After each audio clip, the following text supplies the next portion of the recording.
Hi friends, ഇന്ന് നമ്മൾ കേട്ടു തുടങ്ങുന്നത് പുതിയൊരു കഥയാണ്. കഥയുടെ പേര് ദ ഷാഡോ. രചന ആമിക. അവതരണം ബിൻസു ഷിജി. ഈ കഥയിലെ കഥാപാത്രങ്ങളും സംഭവസ്ഥലങ്ങളും സാഹചര്യങ്ങളുമെല്ലാം രചയിതാവിൻ്റെ ഭാവനയിൽ മാത്രം പിറവിയെടുത്തതാണ്. ജീവിച്ചിരിക്കുന്നവരുമായോ മരിച്ചവരുമായോ ഇതിന് യാതൊരു ബന്ധവുമില്ല. മനുഷ്യനെ തെറ്റുകളിൽ നിന്ന് പിന്തിരിപ്പിക്കുന്നത് നശ്വരമോ അനശ്വരമോ ആയ എന്തിനോടോ ഉള്ള ഭയം മാത്രമാണ്. എന്നാൽ ചിലതിനോടുള്ള അമിതമായ ഭ്രമം അവനെ തെറ്റുകളിലേക്ക് നയിക്കുകയും ചെയ്യുന്നു. ഡിസംബർ മാസത്തിലെ കൊടും തണുപ്പുള്ള ഒരു വെളുപ്പാൻ കാലം. മഞ്ഞുകണങ്ങൾ ചുംബിച്ചുണർത്തിയ കുഞ്ഞിലകൾ നവവധുവിനെ പോലെ നാണം കുണുങ്ങി നിൽക്കുകയാണ്. ഭൂമിയെ പുൽകാൻ വെമ്പി നിൽക്കുന്ന പ്രഭാത സൂര്യനെ തടയാൻ എന്നവണ്ണം വെളുത്ത മൂടൽമഞ്ഞിൻ കുടകൾ ചൂടി മരച്ചില്ലകൾ തല ഉയർത്തി നിന്നു. ആ മരക്കൊമ്പുകളിൽ നിന്ന് കൊച്ചുകിളികൾ ഭൂമിയെ ഉണർത്താനെന്നോണം കളകളാരവം മുഴക്കുന്നുണ്ടായിരുന്നു. ഡിസംബർ ലില്ലിയുടെ സുഗന്ധം പേറി വന്ന നനഞ്ഞ കുളിർക്കാറ്റ് ആ പ്രഭാതത്തിന് ഏതോ മാന്ത്രിക ഭംഗി പകർന്നു നൽകി. പുതിയൊരു ദിനത്തിൻ്റെ വരവറിയിച്ചുകൊണ്ട് ദൂരെ എവിടെ നിന്നോ പള്ളിമണികൾ മുഴങ്ങിക്കേട്ടു.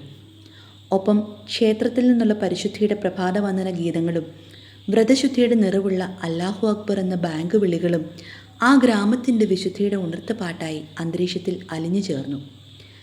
മതങ്ങളുടെ അതിർവരമ്പുകളില്ലാത്ത ഒരു ഗ്രാമീണ ഐക്യം ആ ശബ്ദങ്ങളിൽ ഒളിഞ്ഞിരിപ്പുണ്ടായിരുന്നു.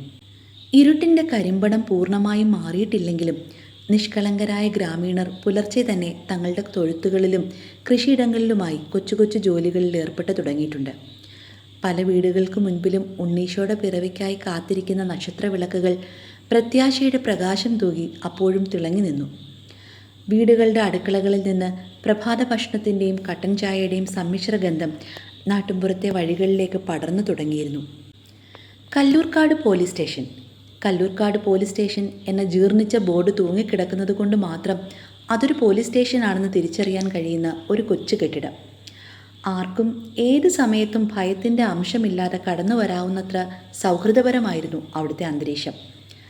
ഡിസംബറിലെ ആ കൊടും തണുപ്പിൽ ഡ്യൂട്ടിയിലുണ്ടായിരുന്ന 3 പോലീസ് ഉദ്യോഗസ്ഥരും ചെറിയ ഷോളുകൾ തലവഴി പുതച്ച് മേശപ്പുറത്തേക്ക് തല ചായച്ച് ശാന്തമായി ഉറങ്ങുകയായിരുന്നു. അതീവ ജാഗ്രത പുലർത്തേണ്ട ക്രമസമാധാന പ്രശ്നങ്ങളോ കുറ്റകൃത്യങ്ങളോ ആ ഗ്രാമത്തിൻ്റെ ചരിത്രത്തിൽ കേട്ടുകേൾവി പോലും ഇല്ലായിരുന്നു.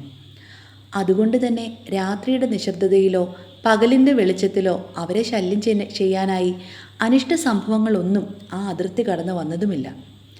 കാലങ്ങളായി ഒരു പ്രതിയെപ്പോലും പാർപ്പിക്കേണ്ടി വന്നിട്ടില്ലാത്ത എപ്പോഴും തുറന്നു കിടക്കുന്ന ആ ജയിലറയും അതിനു മുൻപിലെ മുറ്റത്ത് മഞ്ഞിൻ്റെ നനവോടെ വിരിഞ്ഞു നിൽക്കുന്ന നന്ദ്യാർവട്ട പൂക്കളും ആ സ്റ്റേഷൻ്റെ സൗമ്യമായ ഭംഗി കൂട്ടി. എങ്കിലും നിഷ്കളങ്കരായ ഗ്രാമീണർ ചിലപ്പോഴൊക്കെ അവിടേക്ക് കടന്നു വരാറുണ്ട്. പരാതികൾ നൽകാനല്ല, തങ്ങളെ കാക്കുന്ന കാക്കി ദൈവങ്ങളെ ഒന്ന് കണ്ട് സുഖവിവരങ്ങൾ അന്വേഷിക്കാൻ വേണ്ടി മാത്രം. പരസ്പരം കൈമാറുന്ന സൗഹൃദത്തിൻ്റെ നനവുള്ള പുഞ്ചിരികൾക്കും കുശലാന്വേഷണങ്ങൾക്കും സാക്ഷ്യം വഹിച്ചുകൊണ്ട് സ്വന്തം തറവാട് പോലെ അവർ വന്നു പോകുന്ന ഒരിടമായിരുന്നു ആ സ്റ്റേഷൻ. അതിരാവിലെയുള്ള നിശബ്ദതയെ ഭേദിച്ചുകൊണ്ട് സ്റ്റേഷൻ്റെ ഉമ്മറത്തേക്ക് ഒരു പരിചിത ശബ്ദം അരിച്ചു കയറി. സുഖസാറേ, ദാ ചൂട് ചായ. ആ തണുത്ത പ്രഭാതത്തിലെ നല്ലൊരുറക്കത്തെ തടസ്സപ്പെടുത്തിക്കൊണ്ട് മുഖത്തൊരു മനോഹരമായ പുഞ്ചിരിയുമായി തനിക്ക് നേരെ ചായ ഗ്ലാസ് നീട്ടിയ ലേഡി കോൺസ്റ്റബിളിനെ നോക്കി SI സുകുമാരൻ നടുവൊന്ന് നിവർത്തി. ഓഹോ, സാറാമോ, ഇന്ന് പതിവിൽ നേരത്തെ ആണല്ലോ. അതിൻ്റെ അർത്ഥം ഇന്ന് നേരത്തെ മുങ്ങണമെന്ന് തന്നെയല്ലേ? എന്താ ഇത്ര ധൃതി? ഇന്ന് ഗൾഫിൽ നിന്ന് കെട്ടിയോൻ ഫ്ലൈറ്റ് പിടിക്കുന്നുണ്ടോ? സാറാമ്മയുടെ ശീലങ്ങൾ കൃത്യമായി അറിയാവുന്ന സുഹു ഒരു കള്ളച്ചിരിയോടെ കുശലം ചോദിച്ചു. പൊന്നു സാറേ, അതൊന്നുമല്ല. ഞാനിങ്ങനെ പൂത്തൊലിഞ്ഞ് നിൽക്കുകയുള്ളൂ. ആ മനുഷ്യൻ അടുത്ത കാലത്തൊന്നും ഇങ്ങോട്ട് വരുമെന്ന് തോന്നുന്നില്ല. സാറാമ്മ ഒരു നെടുവീർപ്പോടെ മേശയിലേക്ക് ചാരി നിന്നു. ആ, അതൊക്കെ പോട്ടെ സാറേ, സംഗതി സത്യമാ, എനിക്കിത് ഇത്തിരി നേരത്തെ ഇറങ്ങണം. ഞങ്ങളുടെ +2 ബാച്ചിൻ്റെ ഒരു ഗെറ്റ് ടുഗദർ ഉണ്ടെന്ന്. എത്ര വർഷമായി എല്ലാവരെയും ഒന്ന് കണ്ടിട്ട്. വിവാഹവും ജീവിതവും ഉത്തരവാദിത്തങ്ങളും തിരക്കുകളും ഒന്നും പറയണ്ട സാറേ. ജീവിതം മൊത്തത്തിൽ ബോറടിച്ചു തുടങ്ങി. ഇനിയിപ്പോൾ കുറച്ചൊന്ന് കളർഫുള്ളാക്കുക എന്ന് വിചാരിച്ചാൽ പ്രായവും കഴിഞ്ഞു പോയി. കെട്ടിയവനാണെങ്കിൽ മണലാരണ്യത്തിലും. കർത്താവ് സഹായിച്ച് പിള്ളേരുമില്ല. പിന്നെ ഇതൊക്കെയല്ലേ നമ്മുടെ ഒരു ആശ്വാസവും സന്തോഷവും. ആ വാക്കുകളിൽ നർമ്മം കലർത്തിരുന്നെങ്കിലും മക്കളില്ലാത്തൊരു സ്ത്രീയുടെ നൊമ്പരവും പ്രവാസി ഭാര്യയുടെ ഉള്ളിലെ ഏകാന്തതയുടെ നേർത്തൊരു വേദനയും അതിൽ ഞെള്ളിച്ചു നിന്നിരുന്നു. സാറാമോ, വയസ്സ് 40 കഴിഞ്ഞിട്ടേ ഉള്ളൂ. കർത്താവ് സഹായിച്ചില്ലെങ്കിലും ഭർത്താവ് വിചാരിച്ചാൽ ചിലപ്പോൾ വല്ലതും നടന്നാലോ. ആ വഴിക്കൊന്ന് ശ്രമിച്ചു നോക്കായിരുന്നില്ലേ? സുഖു ചിരിച്ചുകൊണ്ട് പാതി കളിയായും പാതി ഗൗരവത്തിലും പറഞ്ഞപ്പോൾ സ്റ്റേഷനിൽ ബാക്കിയുണ്ടായിരുന്ന 2 കോൺസ്റ്റബിൾമാരും ആ ചിരിയിൽ പങ്കുചേർന്നു.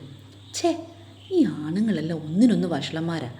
എന്നെ ഇട്ടിങ്ങനെ ഇളക്കാതെ ആ ചായ കുടിച്ചിട്ട് ഗ്ലാസ് ഇങ്ങിതാ സാറേ, ഞാനത് കഴുകി വെച്ചിട്ട് പെട്ടെന്ന് ഇറങ്ങാൻ നോക്കട്ടെ. സാറാമ്മ മുഖത്തൊരല്പം കള്ളപ്പരിഭവം വരുത്തിക്കൊണ്ട് പറഞ്ഞു. ഇതൊക്കെയല്ലേ സാറാമ്മേ നമ്മുടെ ഒരു ആശ്വാസം. അടുത്ത നിമിഷം നമ്മൾ ജീവിക്കുമോ എന്നുപോലും ഉറപ്പില്ലാത്ത ഈ ജീവിതത്തിൽ കിട്ടുന്ന സമയത്ത് മനസ്സറിഞ്ഞ തമാശയൊക്കെ പറഞ്ഞ് ചിരിച്ചങ്ങ് ജീവിക്കണം ഹേ. സുഖു ആ വരികൾ പറഞ്ഞ് പൂർത്തിയാക്കുന്നതിന് മുമ്പ് തന്നെ സ്റ്റേഷൻ്റെ ആ കട്ടി നിശബ്ദതയെ കീറി മുറിച്ചുകൊണ്ട് മേശപ്പുറത്തിരുന്ന ഫോൺ ഉച്ചത്തിൽ ബെല്ലടിച്ചു. എല്ലാവരും വല്ലാത്തൊരു അതിശയത്തോടെ ആ ഫോണിലേക്ക് നോക്കി. വെളുപ്പാങ്കാലത്ത് ഇങ്ങനെയൊരു ബെൽ ആ സ്റ്റേഷൻ്റെ ചരിത്രത്തിൽ തന്നെ ആദ്യമായിരുന്നു. സാധാരണ 10 മണി കഴിഞ്ഞ് ഒഫീഷ്യൽ കോളുകൾ മാത്രം വരാറുള്ള ആ ഫോൺ ഈ പുലർച്ചെ നിലവിളിക്കുന്നത് ഒരു നല്ല സൂചനയല്ലെന്ന് എല്ലാവരുടെയും ഉള്ളിലൊന്ന് ആരോ മന്ത്രിച്ചു. സുഖു പതിയെ റിസീവർ കയ്യിലെടുത്ത് ചെവിയോട് ചേർത്തു. Hello, Kalloorkkad police station. മറുതലക്കിൽ നിന്നുള്ള പരിഭ്രാന്തി നിറഞ്ഞ വാക്കുകൾ കേട്ടതും സുഖുവിൻ്റെ മുഖത്തെ ചിരി മാഞ്ഞു.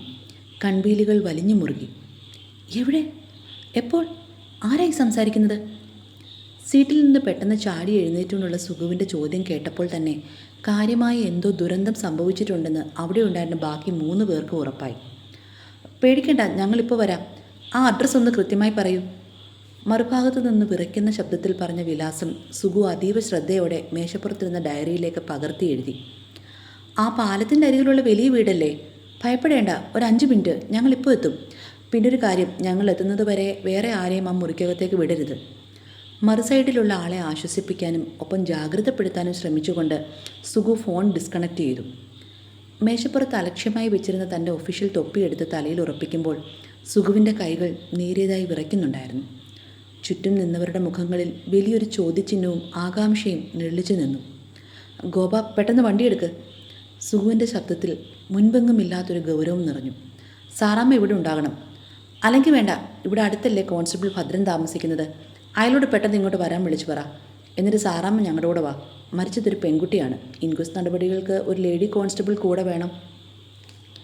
വെപ്രാളത്തോടെ സുഖു അത് പറയുമ്പോൾ കേട്ടുനിന്ന ബാക്കി എല്ലാവരും പെട്ടെന്ന് കേട്ട ആ മരണവാർത്തയിൽ ഞെട്ടിത്തരിച്ചുപോയി. ആ ശാന്തമായ ഗ്രാമത്തിലൊരു മരണം. സർ, എന്താ പറ്റിയത്? ആര് മരിച്ച കാര്യമായി പറയുന്നേ? ഏത് പെൺകുട്ടിയാ? എല്ലാവരും ഒരേ സ്വരത്തിൽ ചോദിച്ചു. നമ്മുടെ പാലത്തിന് അക്കരെയുള്ള വീടാണെന്നാണ് പറഞ്ഞത്. ഇതാണ് അഡ്രസ്സ്. സുഖു താൻ എഴുതിയ പേപ്പർ കഷ്ണം സാറാമ്മയുടെ നേരെ നീട്ടി. അതിലേക്ക് കണ്ണോടിച്ചതും സാറാമ്മയുടെ കൈകൾ തളർന്നു. ചോര തുടിക്കുന്ന ചുണ്ടുകൾ വിറച്ചു. എൻ്റെ ഈശോയെ, ഇത് നമ്മുടെ ജമാലിക്കയുടെ വീടാണല്ലോ. അയ്യോ, അപ്പം ആ കുട്ടി സുമയ്യ? സാറാമ്മയുടെ നെഞ്ചിൽ ഒരു വലിയ ആന്തലുണ്ടായി. എന്തു പറ്റിയതാ സാറേ അവൾക്ക്? ഗോപൻ ചോദിച്ചു. അറിയില്ല, സ്വാഭാവിക മരണമായിരിക്കാം. പക്ഷേ സാഹചര്യങ്ങൾ ദുരൂഹമാണ്. അതുകൊണ്ടാണ് ബോഡി കിടക്കുന്ന മുറിയിലേക്ക് ആരെയും കയറ്റരുതെന്ന് ഞാൻ പറഞ്ഞത്. രാവിലെ ഉറക്കമുണർന്നപ്പോൾ കുട്ടി മരിച്ചു കിടക്കുന്നതാണ് കണ്ടതെന്നാണ് അവർ പറയുന്നത്. എന്തായാലും നമുക്ക് എത്രയും പെട്ടെന്ന് അവിടെ എത്തണം. ഒരു കൊടുങ്കാറ്റിൻ്റെ വേഗതയിൽ ആ പോലീസ് ജീപ്പ് ലക്ഷ്യത്തിലേക്ക് കുതിച്ചു പായുമ്പോൾ സുഖുവിൻ്റെ മനസ്സിൽ കാരണമറിയാത്തൊരു ഭയം കൂടുകൂട്ടി. ഇതൊരു തുടക്കം മാത്രം. ആരുടെയോ ഒരു താക്കീത് എവിടെയോ മുഴങ്ങുന്നത് പോലെ അയാൾക്ക് തോന്നി. ഒരു ദുരന്തത്തിൻ്റെ നിഴൽ വീണ ആ വീട്ടിലേക്ക് അവർ അടുത്തുകൊണ്ടിരുന്നു. ആ തണുത്തുറഞ്ഞ പ്രഭാതത്തിൻ്റെ നിശബ്ദതയെ കീറി മുറിച്ചുകൊണ്ട് പോലീസ് ജീപ്പ് ലക്ഷ്യത്തിലേക്ക് കുതിച്ചു പാഞ്ഞു. വണ്ടിയുടെ വിൻഡോ ഗ്ലാസ്സിലൂടെ അരിച്ചു കയറുന്ന തണുത്ത കാറ്റിലും പോലീസുകാർ വല്ലാതെ വിയർക്കുന്നുണ്ടായിരുന്നു. മനസ്സിനെ അലട്ടുന്ന കരിനിഴലിനെ മാറ്റി നിർത്താൻ എന്നോണം സാറാമ്മ സ്വയം ആശ്വസിക്കാൻ ശ്രമിച്ചുകൊണ്ട് പതിയെ പറഞ്ഞു. വിശക്കുമ്പോൾ വല്ല മരച്ചീനിയും മോഷ്ടിക്കുന്ന കുഞ്ഞു കള്ളന്മാരെ അല്ലാതെ വേറെ വലിയ ക്രിമിനലുകളെയൊന്നും കഴിഞ്ഞ 10 കൊല്ലത്തെ എൻ്റെ സർവീസിനിടയിൽ ഈ നാട്ടിൽ ഞാൻ കണ്ടിട്ടില്ല സാറേ. ആ കള്ളന്മാരെ പറ്റി നാട്ടുകാർക്കൊട്ട് പരാതിയുമില്ല. അങ്ങനെയുള്ള ഈ പുണ്യഭൂമിയിൽ ഒരു കൊലപാതകമോ? ഒരിക്കലുമില്ല. അതിന് യാതൊരു സാധ്യതയുമില്ല. അങ്ങനെ ചിന്തിക്കുന്നത് പോലും ഒരു മണ്ടത്തരമാണ്. അങ്ങനെ തന്നെയാണ് എനിക്കും തോന്നുന്നത് സാറാമ്മേ. സുഖു അവരുടെ വാക്കുകളെ പിന്താങ്ങിയെങ്കിലും അയാളുടെ കണ്ണുകൾ റോഡിൽ നിന്നും മാറിയിരുന്നില്ല. പക്ഷേ എന്നാ ചെയ്യാനാ, നമ്മളും പോലീസുകാർ തന്നെയല്ലേ. പഠിച്ച പാഠങ്ങളും കണ്ട കാഴ്ചകളും അത്ര പെട്ടെന്ന് മറക്കാനാകില്ലല്ലോ. അതുകൊണ്ട് എല്ലാത്തിലും ഒരു സംശയക്കണ്ണുകൾ ഉള്ളത് നല്ലതാണ്. എന്താണെന്നറിയില്ല, മനസ്സിൽ എന്തോ ഒരു ശരിയല്ലാത്ത തോന്നൽ. സുഖു അത് പറഞ്ഞു തീരുമ്പോഴേക്കും ജീപ്പ് ആ പഴയ പാലം കടന്ന് വലത്തോട്ട് തിരിഞ്ഞു. ദേ സാറേ, ആ കാണുന്നതാ ജമാലിക്കയുടെ വീട്. സാറാമ്മ വിരൽ ചൂണ്ടിയ ഭാഗത്തേക്ക് സുഖവും ഗോപനും നോക്കി. മരങ്ങൾ തിങ്ങി നിറഞ്ഞ് വെളിച്ചത്തെ പോലും തടഞ്ഞു നിർത്തിയ ഭീതിതമായൊരു പശ്ചാത്തലത്തിലാണ് ആ വലിയ ഇരുനില വീട് സ്ഥിതി ചെയ്യുന്നത്. പ്രഭാതത്തിൻ്റെ മനോഹാരിതയല്ല, മറിച്ച് ഏതോ ദുരൂഹതയുടെ കരിമ്പടമാണ് ആ വീടിനെ മൂടിയിരിക്കുന്നത്. വീടിന് മുന്നിലായി വിറങ്ങലിച്ച് നിൽക്കുന്ന ഒരു ചെറിയ ആൾക്കൂട്ടം കാണാമായിരുന്നു. തുടരും. അടുത്ത ഭാഗവുമായി കാണും വരെ ബൈ ബൈ, സ്റ്റേ സേഫ്.